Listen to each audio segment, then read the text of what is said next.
नमस्कार दोस्तों। खोटे सिक्के फिर चलन में आ गए, देश भर में हर तरफ ये छा गए हैं। देखकर दुनिया की सारी दहशतों को लोग अपने आप से घबरा गए। आज यही स्थिति है, लोग घबरा गए हैं। क्यों घबरा गए हैं? कि जो हालात हो रहे हैं।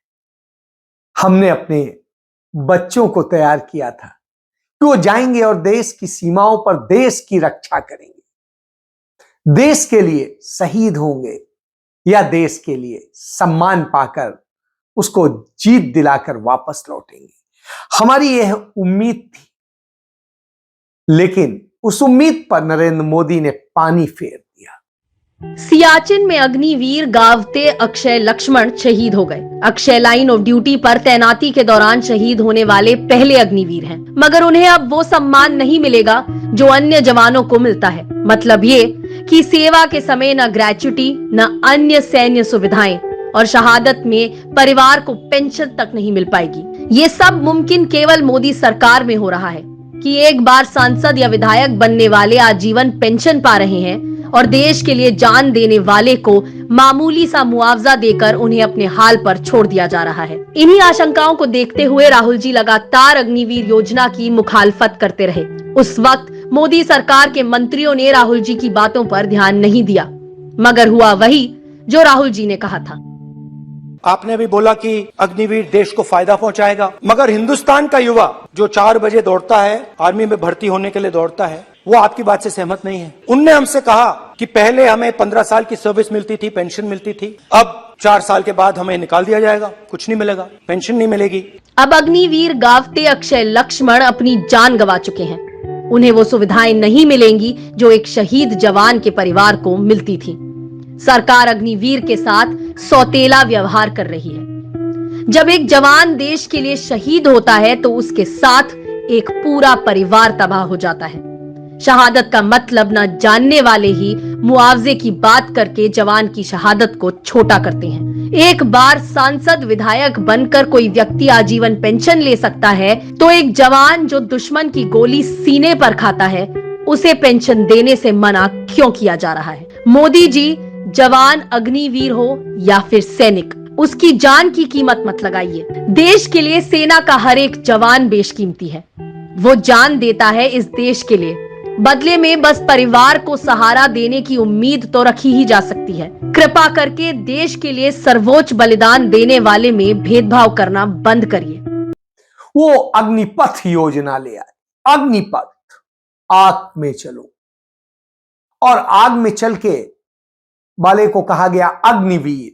और अग्निवीर बन के जो जा रहे हैं 6 महीने की ट्रेनिंग लेकर के लड़ने चंद पैसों के लिए, और वहां मौत के मुंह में जा रहे हैं। लगातार 2 हमारे बच्चे, एक 19 साल का था, एक 20 साल का था, दोनों अपने जीवन को खोकर चले गए। उन्हें न सम्मान मिल रहा है, न कोई ग्रेच्युटी है, न कोई और पेंशन है, न कुछ। उनके परिवार को कोई सपोर्ट नहीं है। उनके परिवार ने अपना सब कुछ खो दिया। ये हालात, इसीलिए राहुल गांधी ने बार बार कहा था कि आखिर ये कौन सी योजना है, क्या है और इसमें हो क्या रहा है। ये अग्निवीर योजना मुझे पहले समझा दो, ये है क्या? जो सेना में भर्ती होने के लिए रनिंग की प्रैक्टिस करता है, वो कितने बजे उठता है? 4 बजे। और ऐसे लाखों युवा सपना देखते हैं, तिरंगे की रक्षा करने का सपना। उनमें से पहले 80,000, तकरीबन हर साल 80,000 चुने जाते थे। देश के लिए अपना खून देने के लिए 80,000 युवा हर साल सेना में भर्ती होते थे। अब उनको पहले सेना क्या देती थी? सबसे पहले सेना उनसे कहती थी, देखो एक दिन ऐसा आ सकता है जब आपको हिंदुस्तान के लिए लड़ना पड़ेगा, शायद आपको शहीद होना पड़ेगा, मगर हम आपको एक बात की गारंटी देंगे कि दुनिया में सबसे बेहतर ट्रेनिंग हिंदुस्तान की सेना को, वायुसेना को, नेवी को हम देंगे। दूसरा वायदा, 15 साल आपको सर्विस मिलेगी। अगर आपको इतनी सी भी चोट लगी, हम आपकी रक्षा करेंगे।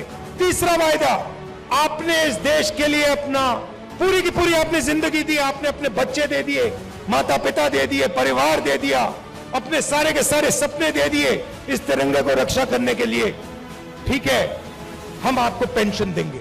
जब आप गांव में वापस जाओगे तो हम आपको एक्स सर्विसमैन कह के हम आपको गांव भेजेंगे कि आपको वहां पे, चाहे आप शहर में रहो चाहे आप गांव में रहो, जब हिंदुस्तान की बाकी जनता आपकी ओर देखे वो कहे कि इस व्यक्ति ने वो किया जो मैंने नहीं किया। अब अग्निवीर योजना ने ये तीनों के तीनों वायदे तोड़ दिए हैं। अग्निवीर योजना क्या कहती है? उन्हीं 70,000, उन्हीं लाखों युवाओं से कहती भैया 80,000 तो नहीं लेंगे, 40,000 लेंगे। और वो जो 15 साल की बात थी, वो जो सर्विस की बात थी, उसे भूल जाओ। 4 साल बाद हम 75% को वापस भेज देंगे, निकाल देंगे। बस 25% हम रखेंगे, 25% को हम रखेंगे, बाकी को हम छोड़ देंगे। आप लोग जाइए, बेरोजगार हो जाइए। अच्छा, जो पहले हम ट्रेनिंग देते थे, जो सैनिक को तैयार करने में 5, 10, 15 साल लगते हैं, जो टाइम लगता है उसको भूल जाइए। सिर्फ 6 महीने की ट्रेनिंग की जरूरत है। 4 साल बाद घर वापसी। पेंशन देते थे, अब नहीं दोगे। तो ये वायदे नरेंद्र मोदी जी ने और बीजेपी ने तोड़े हैं। जब मैं ये बात उठाता हूं तो कहते हैं मैं सेना के विरोध बात कर रहा हूं, मैं सेना की रक्षा कर रहा हूं, मैं सेना का आदर कर रहा हूं।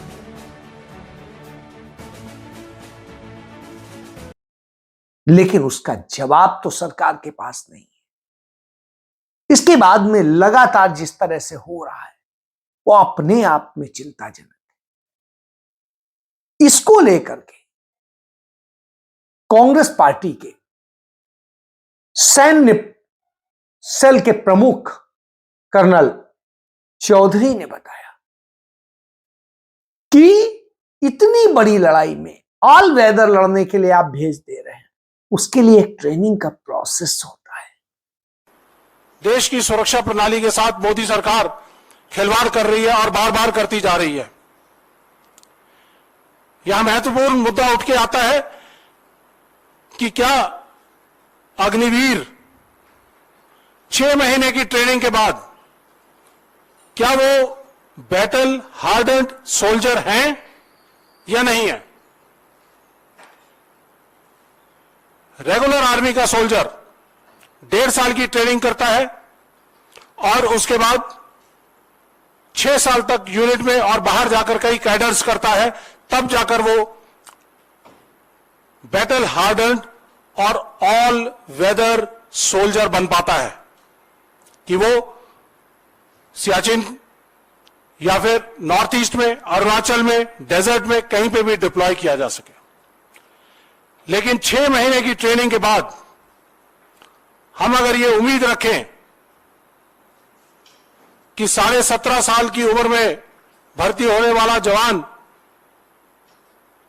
वो बैटल हार्डन होगा या वेल ट्रेंड होगा या क्लाइमेटिकली ट्रेंड होगा, ये एक सवाल है। ये बेसिक बुनियादी सवाल है जिसको हम हमेशा उठाते रहे हैं। और आज अग्निपथ स्कीम के पहला बैच जून में आया था ट्रेनिंग होकर, और उसके बाद पिछले 15 दिन में आपने जैसे देखा कि 2 अग्निवीर शहीद हो गए। आने वाले समय में क्या होगा, ये हमारा जो डर था वो सार्थक सिद्ध होता दिखाई दे रहा है। हम हमेशा डरते थे कि ये अधबगी स्कीम है, पूरी तरह से ट्रेंड सोल्जर नहीं है। क्या ये वायबल होगा देश की सुरक्षा प्रणाली के लिए? क्या ये पलटन में जाने के बाद डिप्लॉयबल होंगे या नहीं होंगे? तो इन चीजों के बारे में सवाल उठता है। हमारे मेडिकल फील्ड के जो सोल्जर, जो एएमसी आर्मी मेडिकल कोर की होती है, उनको 3 महीने की बेसिक ट्रेनिंग दी जाती है, लेकिन उनको सोल्जर नहीं कहा जाता है। वो सोल्जर्स यूनिफॉर्म में है, लेकिन लड़ाई के मैदान में उनको झोंका नहीं जा सकता। तो सोल्जरिंग करने के लिए हमें कम से कम 1.5 साल की बेसिक ट्रेनिंग, रिगोरस ट्रेनिंग की जरूरत है, तभी हम उसको बैटल हार्डन्ड सोल्जर कह सकते हैं। और ऑल वेदर सोल्जर तभी कह सकते हैं जब उन्होंने तीनों चारों तरह के फौज के एनवायरनमेंट के अंदर, टेरेन्स के अंदर काम किया हो। अब जैसे जैसे ये शहादतें हमारे सामने आ रही हैं तो सवाल उठ रहे हैं पॉलिसी के खिलाफ भी कि क्या हमें कैसे इनको इस्तेमाल करना है। तब वो बनता है, लेकिन आप तो मौत के मुंह में भेज रहे हैं। ये सारे हालात किस तरह से बन गए हैं, कैसे हमको आपको हमारे बच्चों के भविष्य को बर्बाद करने पर तुले।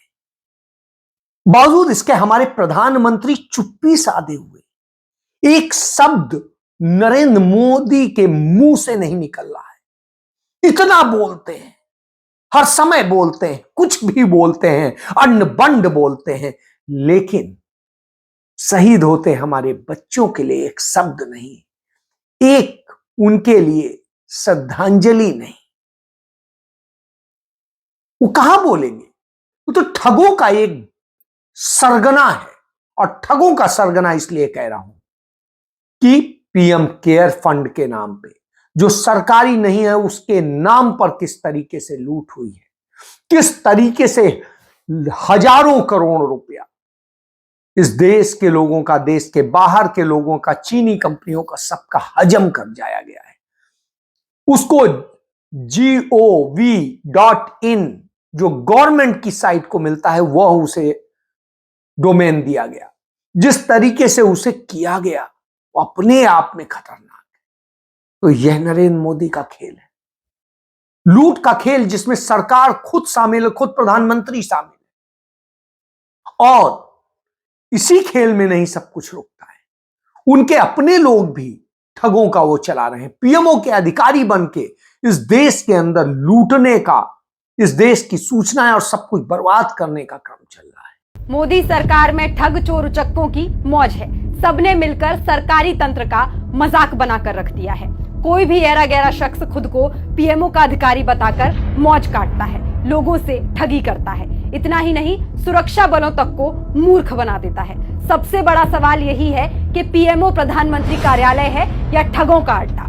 आए दिन कोई न कोई ठग पीएमओ के नाम पर ठगी करता पकड़ा जाता है। लेटेस्ट मामला मयंक तिवारी का है, जिसने खुद को प्रधानमंत्री कार्यालय का अधिकारी बताया और एक डॉक्टर से 16 करोड़ रुपए के विवाद में दबाव बना रहा था। ये कोई पहला मामला नहीं है, इससे पहले भी ऐसे कई ठगों ने पीएमओ का नाम लेकर ठगी की है। ठग नंबर 1 किरण पटेल, ये महानुभाव गुजरात से हैं। इस ठग ने कश्मीर जैसे हाई सिक्योरिटी एरिया में पीएमओ ऑफिसर बनकर वीवीआईपी सुविधाएं तो पाई ही, मगर साथ में Z+ सिक्योरिटी पाकर कश्मीर में घूमा। इस ठग की तस्वीरें गृह मंत्री अमित शाह के साथ भी हैं। जाहिर है कि देश की सुरक्षा कमजोर हाथों में है। कोई भी कश्मीर जैसे क्षेत्र में हमारी सुरक्षा एजेंसियों का ऐसा दुरुपयोग कर सकता है। ठग नंबर 2 संजय शेरपुरिया, इस ठग ने अपनी ठगी का जाल पीएमओ तक पहुंच बताकर ही फैलाया था। ऐसे ठगों पर पीएमओ की कृपा बरस रही थी या ऐसे ही झूठ का बोलबाला चल रहा था, ये बड़ा सवाल है। मगर ये तो तय है, पीएमओ से भी इन ठगों को कोई तो सहारा मिल रहा होगा। ठग नंबर 3 संतोष कुमार सेमवाल, हर ठग पीएमओ से अपना नाता बताता है और ठगी कर जाता है। बाकी ठगों की तरह संतोष कुमार सेमवाल ने भी खुद को पीएमओ का मुख्य सचिव बन करोड़ की ठगी को अंजाम दिया। ये तो हाल है इस सरकार का।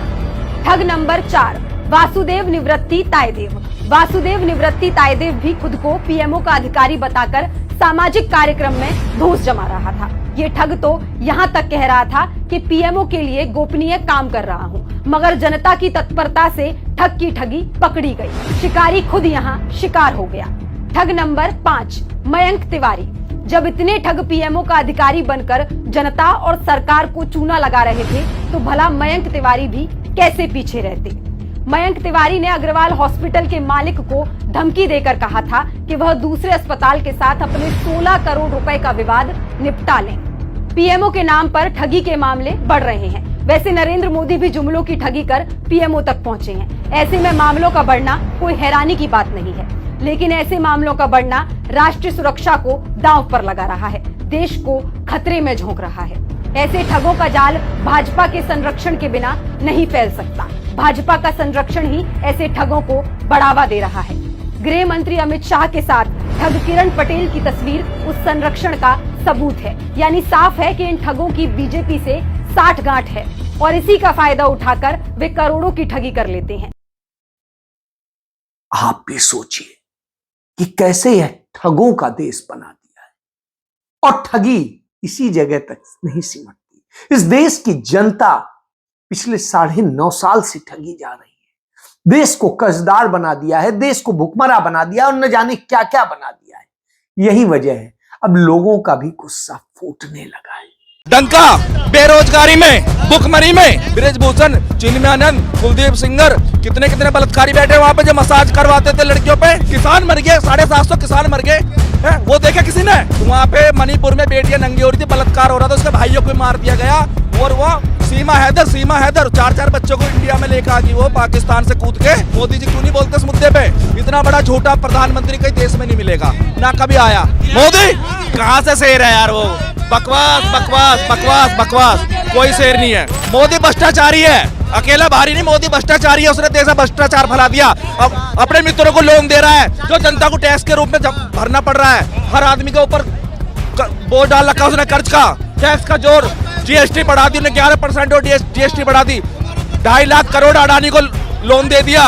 और एक आम आदमी अपने रोजगार के लिए लोन लेने जाएगा, उसे फाइलें भरता बैंक के वो करता, पेट भरता कागजों से पागल हो जाएगा, फिर उसे हार के घर आना पड़ता है। जो पढ़ा लिखा युवा है 12 हजार की नौकरी कर रहा है, 12 हजार में रह भी लेगा, खा भी लेगा, पहन भी लेगा, बच्चों को शिक्षा भी दे देगा 12 हजार रुपए में। मेरा भाई है, बीए पास है, हाइट 5 फुट 10 इंच है, रनिंग करता है, पूरा तैयार है पुलिस के लिए, लेकिन पुलिस की कोई भर्ती नहीं निकली है। क्या वो पढ़ लिख के सुबह 4 बजे उठकर रनिंग करता है, शाम को रनिंग करता है, इसलिए करता है वो? मोदी क्यों नहीं जाता अग्निवीर में? बताओ।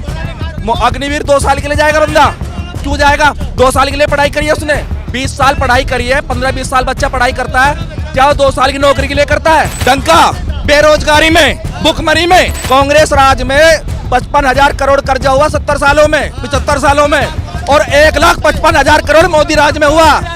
किसने करा? हम पे क्या लुटाया उन्होंने? क्या विकास कर दिया? घर घर में भुखमरी फैला दिए, भुक्के बैठा दिए। 85,000 करोड़ लोगों को राशन देते हैं, बोलते हैं वो भुखमरी नहीं है और क्या है? वो भुखमरी नहीं है तो क्या है? वो घटाते बढ़ाते नहीं है। और ये कंगले जो सड़क छाप जो उसके भक्त बनते हैं ना, गोबर खा के, गौमूत्र का सेवन कर करके बोलते हैं यहाँ के 5 kilo ration 5 kilo ration. 5 kilo ration में घर भी चल जाएगा, बच्चों की शादी भी हो जाएगी, पढ़ भी लेंगे, लिख भी लेंगे, घर मकान पे छत भी आ जाएगी। कांग्रेस ने भी दिया था, किसानों का लोन माफ करा था। सुनो, 70 साल में गरीबी नहीं हटी तो इतना कर्जा भी नहीं हुआ था 70 साल में जितना मोदी ने कर दिया देश के ऊपर। 11,70,000 करोड़ का हिसाब दे देना मोदी, जो उसने अपने पूंजीपतियों का माफ किया है। पूंजीपतियों का माफ क्यों करा? उसका पैसा था मोदी का घर का पैसा था, इस आम जनता का पैसा था, हमारे टैक्स का पैसा था, हराम का नहीं था। रामदेव का, खाने बाबा का 22 करोड़ लॉकडाउन में माफ कर दिया, उसके बाप का पैसा था, वो हमारा पैसा था, जनता का पैसा था। किसान मर गए, 750 किसान मर गए। वो देखा किसी ने?